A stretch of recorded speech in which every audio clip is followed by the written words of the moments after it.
लद्दाख की सामाजिक कार्यकर्ता सोनम वांगचुक रविवार को 6 महीने करीब 170 दिन बाद लेह पहुंचे।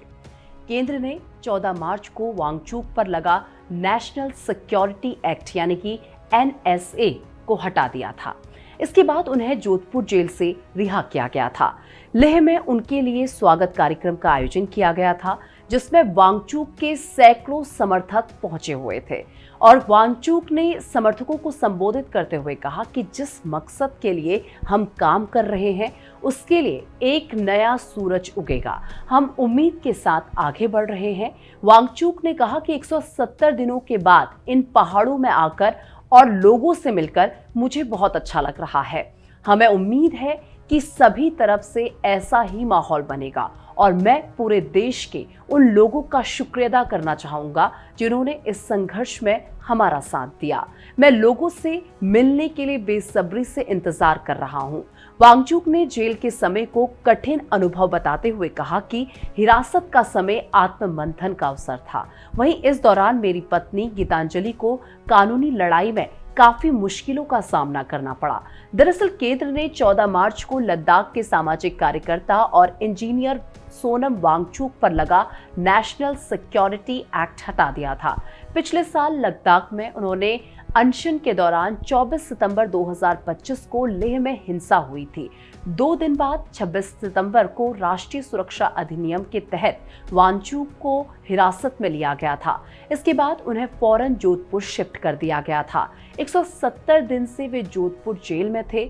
NSA सरकार को ऐसे लोगों को हिरासत में लेने का अधिकार देता है जिनसे देश की सुरक्षा या सार्वजनिक व्यवस्था को खतरा हो। इसके तहत किसी व्यक्ति को अधिकतम 12 महीने तक नजरबंद करके रखा जा सकता है।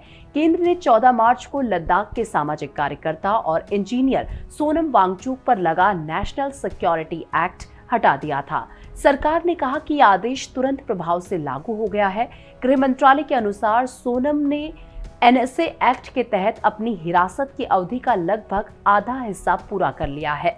इसके बाद सुबह करीब 10 बजे सोनम की पत्नी गीतांजलि जोधपुर जेल पहुंची। कागजी कार्रवाई पूरी की गई और दोपहर करीब 1:15 बजे वांगचुक पत्नी के साथ एक निजी गाड़ी से जेल से निकले थे।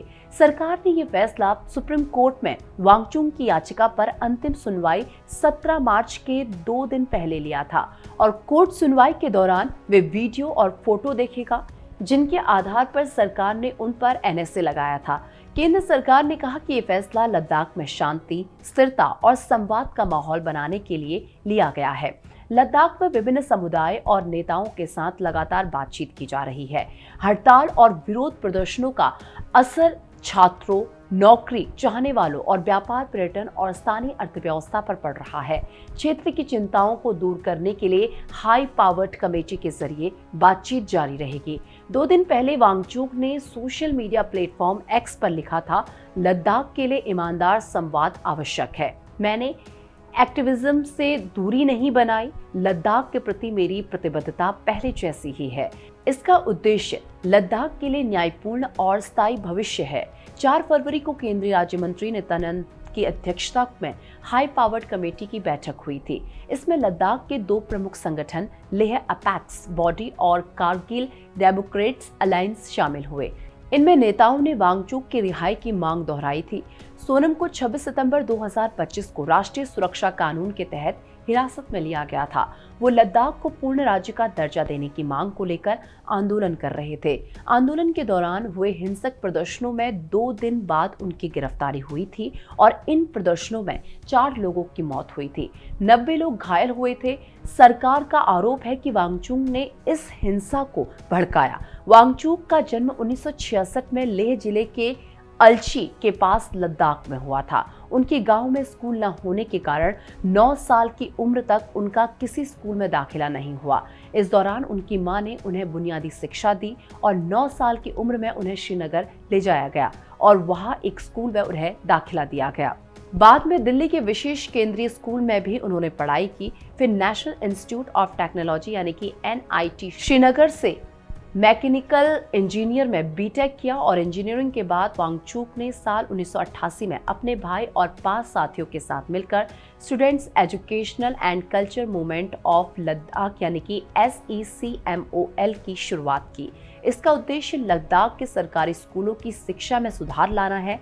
इसके लिए लद्दाख के सासपोल में मौजूद सरकारी हाई स्कूल में स्कूल सुधार के प्रयोग किए गए। इसके बाद SECMOL ने ऑपरेशन न्यू होप की शुरुआत की। इसके तहत सरकारी स्कूलों में एजुकेशन रिफॉर्म और लोकलाइज्ड टेक्स्ट बुक्स, टीचर्स की ट्रेनिंग और गांव स्तरीय शिक्षा समितियों के गठन की पहल शुरू की गई। फिर इसे शिक्षा विभाग और गांव की जनता के सहयोग से आगे बढ़ाया गया। जून 1993 से वांगचुक ने प्रिंट मैगजीन लद्दाख्स मेलोंग की शुरुआत की। अगस्त 2005 तक लद्दाख की एकमात्र प्रिंट मैगजीन के एडिटर के रूप में काम किया। साल 2004 में हिल काउंसिल सरकार में शिक्षा सलाहकार नियुक्त किए गए।